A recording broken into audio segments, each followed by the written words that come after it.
Hello, everybody. Welcome into Talking Fitchburg on this Friday, June 3rd, 2022. Jeremy Crosby here. Hope you're having a wonderful day. Glad you're tuning with us for TF Friday. And we're happy. We're happy today because it's gorgeous outside. It's the weekend. Summer's in full swing. Festa's coming up this weekend. We got great guests coming in. We're going to be talking about the invasive species talk last night. Happened out at McGaw Park. If you didn't make it out there, we'll take you out to that event. We're going to take you out to our EOC. That's the Emergency Operations Center, and show you inside and why it's so important to have that. And of course, we've got a lot of other great things coming up here on TF. So it's going to be a great show and a great day. And I'm just ready. It's been a long week. We had a big switch over this week here at Fact TV to a brand new system. We know it interrupted our regular scheduled programming, and we appreciate your patience. But that is all up and running now. And we've got, we'll have some games to work out. But with that also came the adjustment to our new channels, too. So we've got down to 2 channels now. So you got F1, the Gov channel, and F2, the Com channel, the one you're watching right now. So we'll dive into that more as it goes along, but that's in place now as well. So cool stuff happening all over here. But first, let's get to your headlines and talking about this weekend. Yes, there's a chance of rain, but that's not going to stop you from going to Festa Italia 2022. June 3rd through the 5th this weekend at McKee Farms Park, as the Italian Workmen's Club of Madison celebrates Italian heritage with food, music, and family fun. And don't forget Boche happening in the park this weekend. Kicks off at 4:30 tonight. 5 o'clock, you got the world famous pasta dinner. I think Friday night, that's what you see. When we've been there Friday because of the Bocce tournament. But or the Boche. I botched that. That's what that just was. But Boche, well, you see the lineup for the pasta dinner. It's really good. But I always got to get some of that Italian beef. Ooh, good stuff. And yeah, hopefully we'll see you out there tonight. I'll be out there with Scott. Andrew is not coming out tonight because it's his birthday. But it's okay. We'll get to that a little bit later. But either way, we'll help you come out for Festa all weekend long. Check out our website for more information.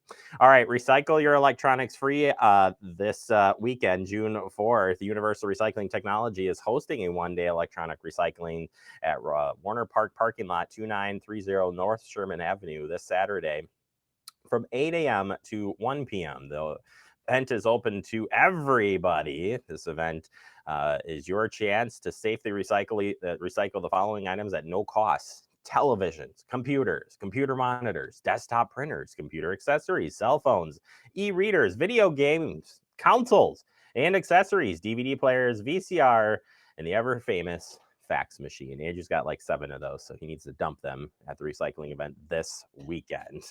All right, turning our attention to the Second Harvest Free Mobile Food Pantry. It'll be back at the Southdale Park on Thursday, June 9th from 10:30 a.m. to 11:30 a.m. It's located at 200 Deer Valley Road in the town of Madison.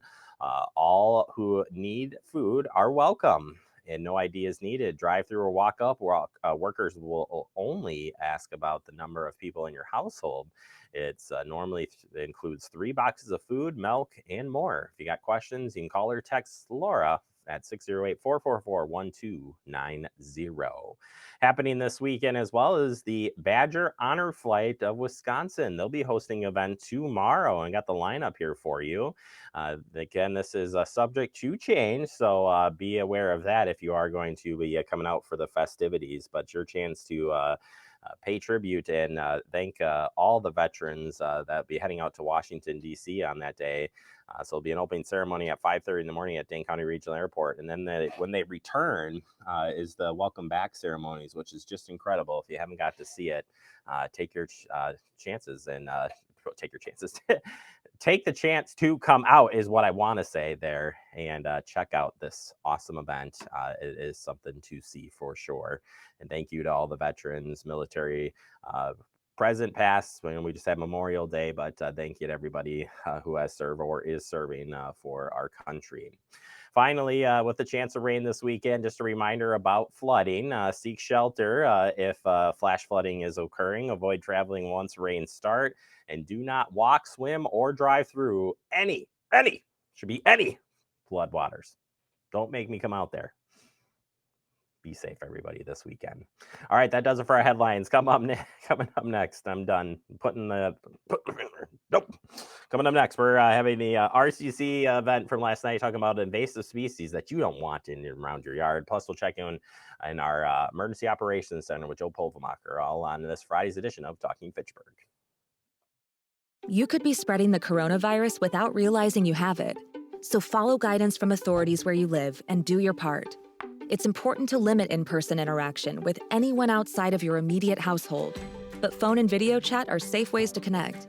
It's also important to limit any social gathering. This advice applies to people of any age, including teens and younger adults. Visit coronavirus.gov for the latest information.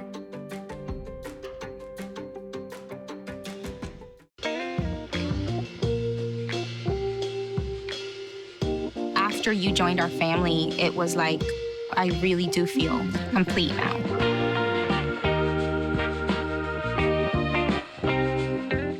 We're all just trying to keep things running for those who rely on us. That's why we don't have time to be sick with the flu. We don't have time for delays. Ready! We don't have time for spills. Next. We don't have time for setbacks. Let's be real. Getting the flu shot Helps you fight the flu. Get a flu shot for yourself and those around you too. Welcome back into Talking Fitchburg in the digest, and today we're going to take you out to a fun presentation. It was about invasive species, the ones you don't want. Well, I don't know. That's probably not the right way to say it, but it's really good information. And if you did make it out to McGaw Park last night, well, we have you covered, and we'll show you some ways to prevent these obnoxious invasive species. Brandon met a girl on a dating app. He finally found the courage to ask her out. No answer. He started to panic. Was he being... Hey, sorry I didn't respond. I was driving. She must be a keeper. I can't go out and kill every invasive species myself. I can kill them very quickly. I've got a Washington Conservation Corps training, and I'm a professional landscaper as well, but there's only one of me. So that's why it's important to have all of your eyes and all of your arms and your wits and your sense of humor as we kind of wade into fighting this big fight. I'm also not a zealot about it. Just last weekend I was helping print an orchard, and we're gonna go volunteer a bit, and my buddy's like, I don't wanna be a plant fascist today. Let's just do this like agricultural work. I don't see it that way. I mean, I think that we have really important reasons that we do prevention and eradication of some certain species, but we're not trying to return ourselves to some pre-settlement time. It's just not possible. And so thinking that that's what you're doing, you're gonna spend a lot of time, a lot of work doing things you can't achieve. So picking your battles is really important, and that's kind of the main thrust of my entire talk and kind of how I look at this stuff is don't waste your time fighting battles you can't win, but know that that early prevention and that stitch in time can really make a huge difference. So how about dandelions? Do dandelions cause harm environmentally and economically to Wisconsin? Are they an invasive species? They're not listed, I'll tell you that, that's kind of a hint.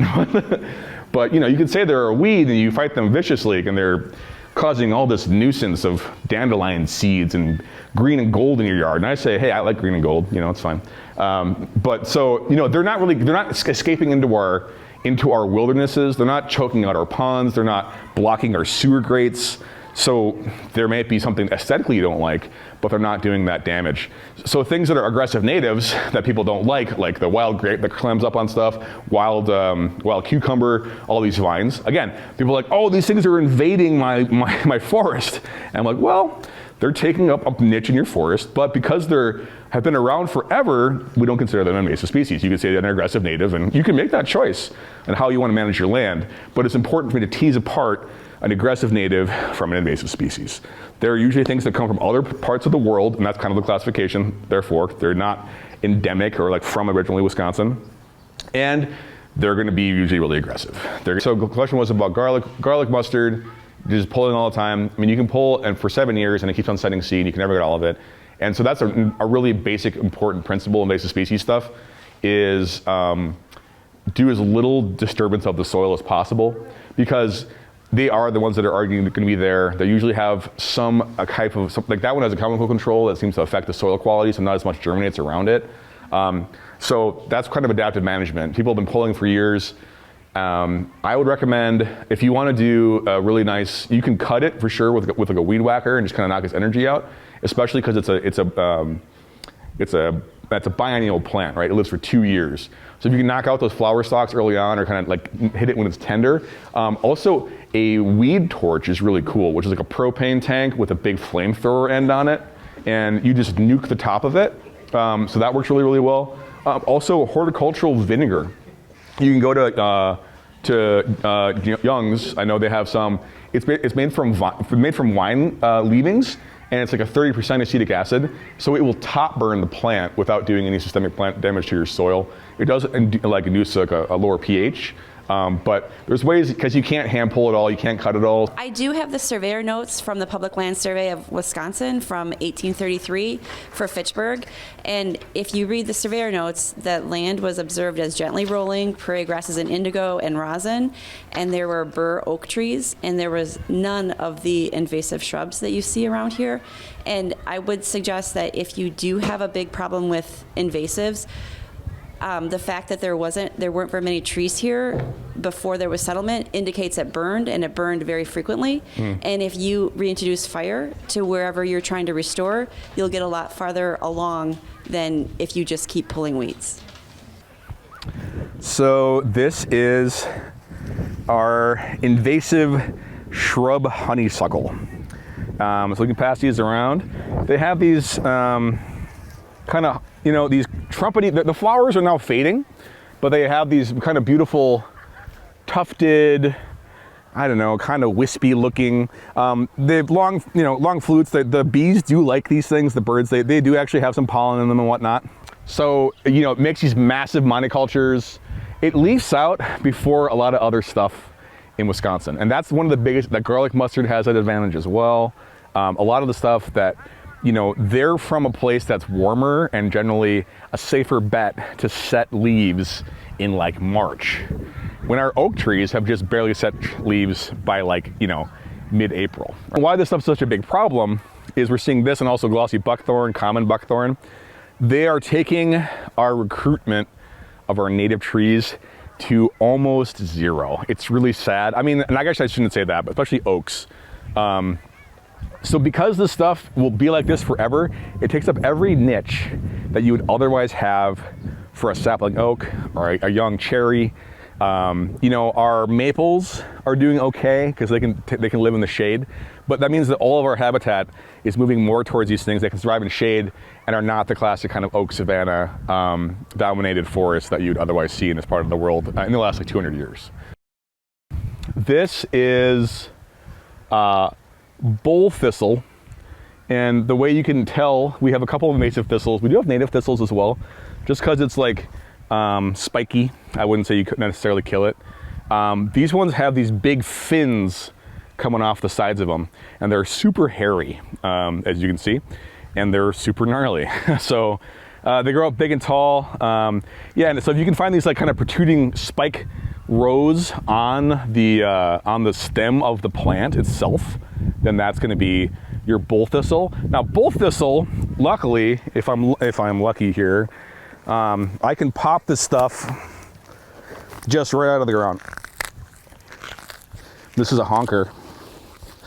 I should get my gloves on, but I'm working without a safety net. Oh yeah.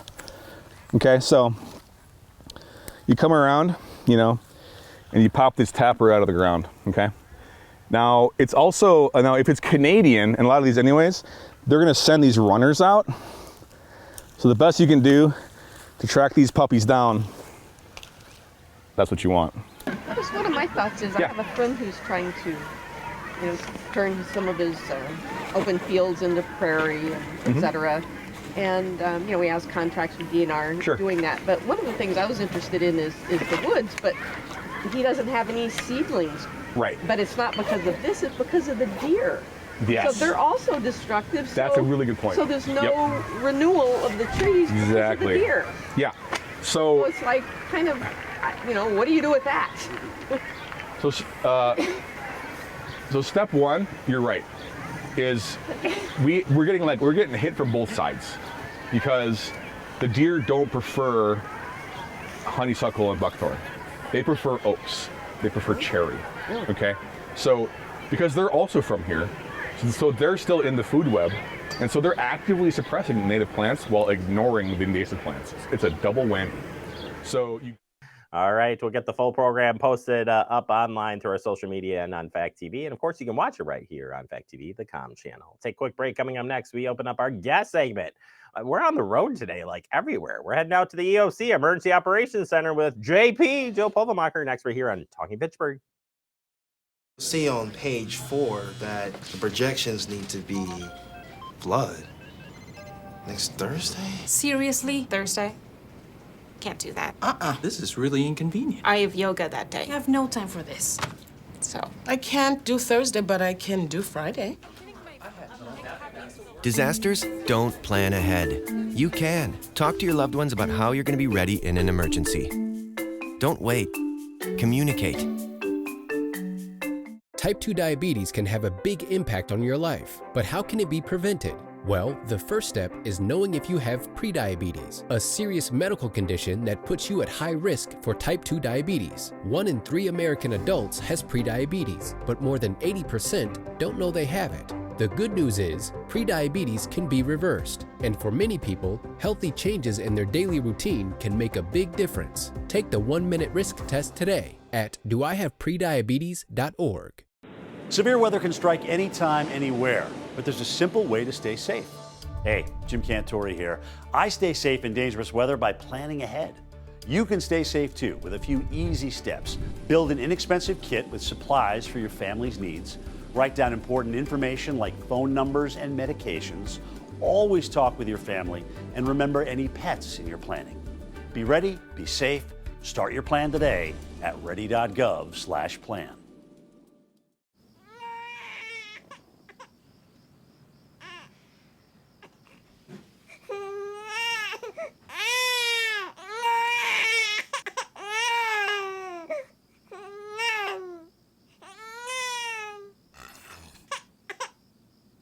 If you love them enough to suck the snot out of their nose at 4 a.m., then surely you'll check nhtsa.gov/the right seat to make sure they're in the right car seat. Welcome back into TF. In the guest segment today, we're going to be taking you out to the Emergency Operations Center. We have that here in the city of Fitchburg, and a lot of municipalities do.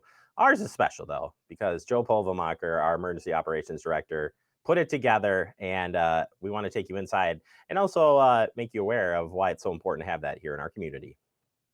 So what we attempted to do and what we were able to accomplish is we hosted a training for Wisconsin Emergency Management.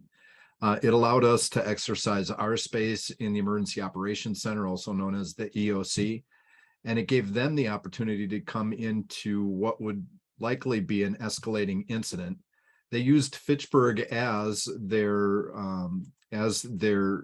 municipality of choice, and then they were able to build off of what they would typically see once they arrived, taking into consideration what our response would look like.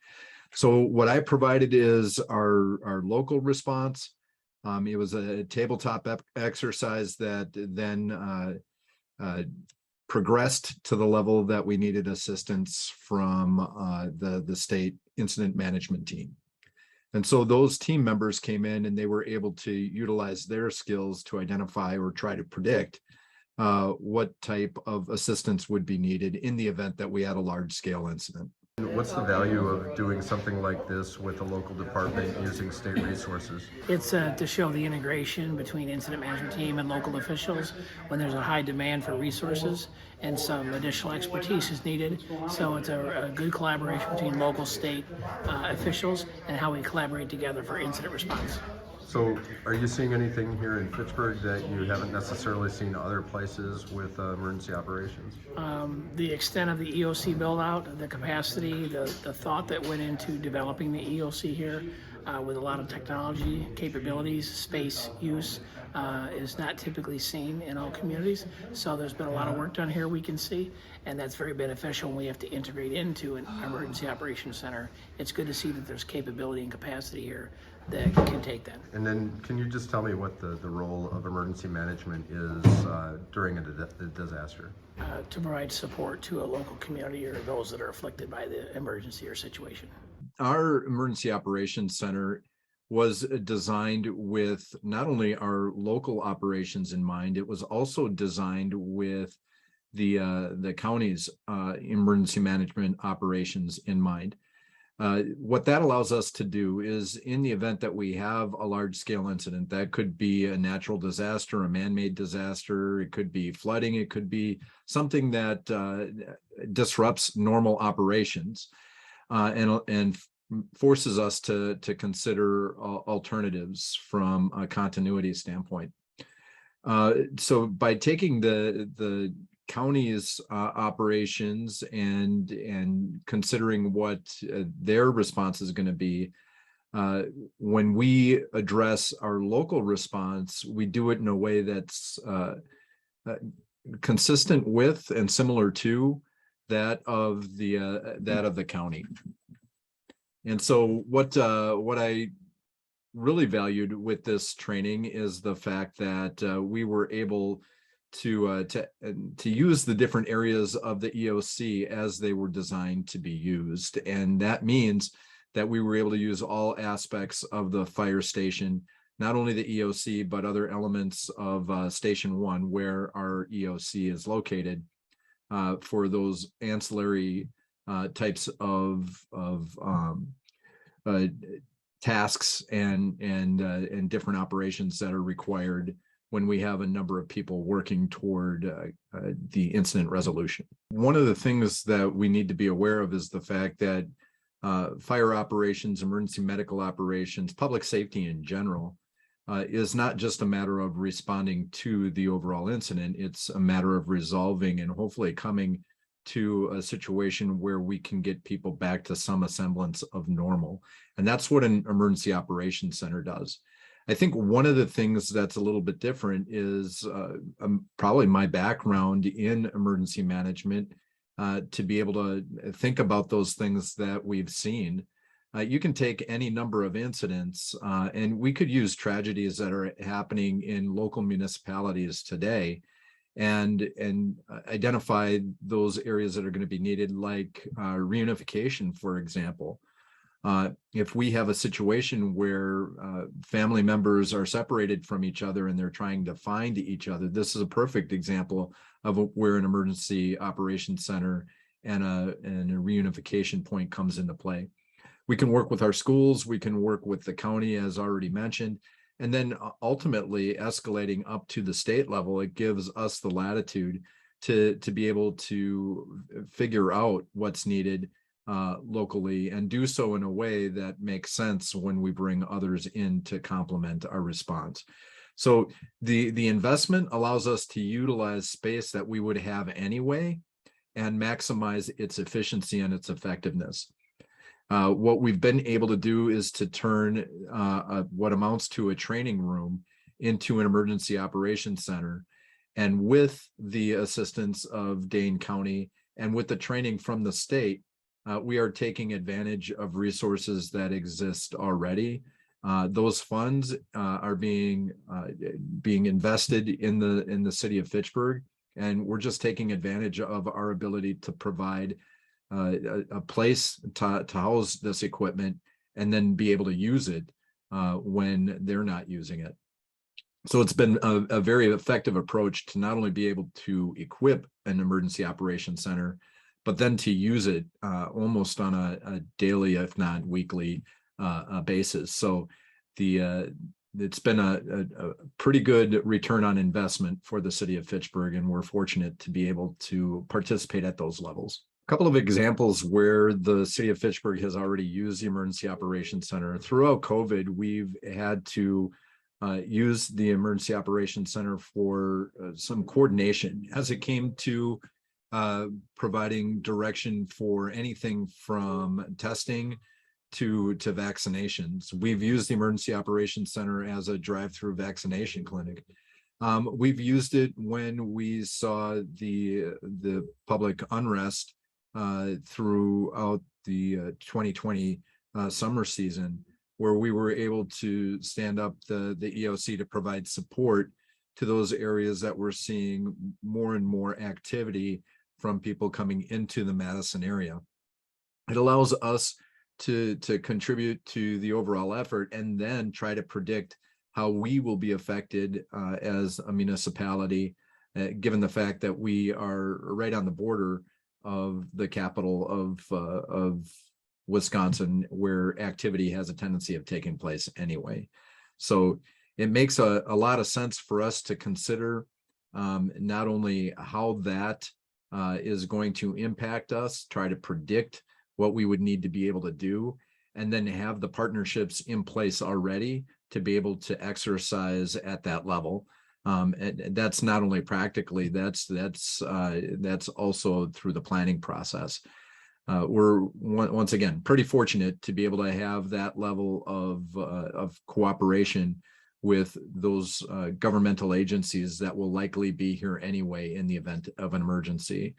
One more area where I can say that I've seen it used before, not necessarily in Fitchburg, but at my previous fire department, we had an active shooter incident where the Emergency Operations Center could have been used probably at a higher level. And what we could have done in advance is to do what we're doing now in Fitchburg, and that's develop those relationships. So when the emergency happens, there's no second guessing about the resources that are available and how to stand those up in a timely fashion. I think one of the things that I want to just reinforce with those that have any questions about the services that we provide is to reach out. I am completely, I completely understand that people don't necessarily operate in the same environment that I do or that the fire department does, and may not have the same exposure. And sometimes it's just a matter of answering questions. So the issue is I have a tendency of dreaming in disasters, and if that it speaks to anything, it's the fact that I want to be ready for the unthinkable. So when the unthinkable does happen, we're at least prepared to take it to its resolution and try to bring some positive outcomes to a negative situation. That's what we're trying to do. Any questions, please reach out to the fire department, me directly if you want, and I'd be happy to answer those questions. All right, there you have it. That piece is posted up online and on our website. We're gonna take a quick break, wrap up with some birthday wishes next right here on TF. Como padre, todos los días son un desafío y hay que estar ahí presentes. No importa lo cansado que uno esté, hay que estar ahí presentes para ellos. Cuando los niños aprenden algo nuevo, es ese momento mágico y especial, y creo que presenciar eso ese momento es mi favorito.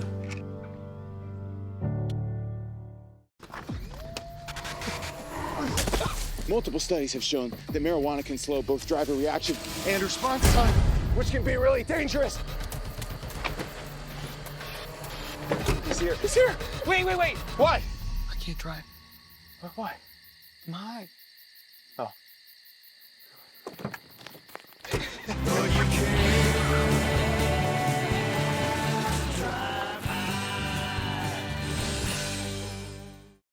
Well, I'll go back into Talking Fitchburg, wrapping up the show. I said I would do some birthday thank yous because it's Andrew Bama's birthday, and it's his last birthday celebration here on Fact TV. Yeah, he's done next Friday. So here is that. Happy birthday to you. Happy birthday. Oh, okay, I'm not doing that. I'm taking you fishing, buddy. That's all I'm saying. Taking you fishing. All right. Thank you to all of our guest segments and putting up with me for another week. We'll see you back here next week and cry every day because of Andrew.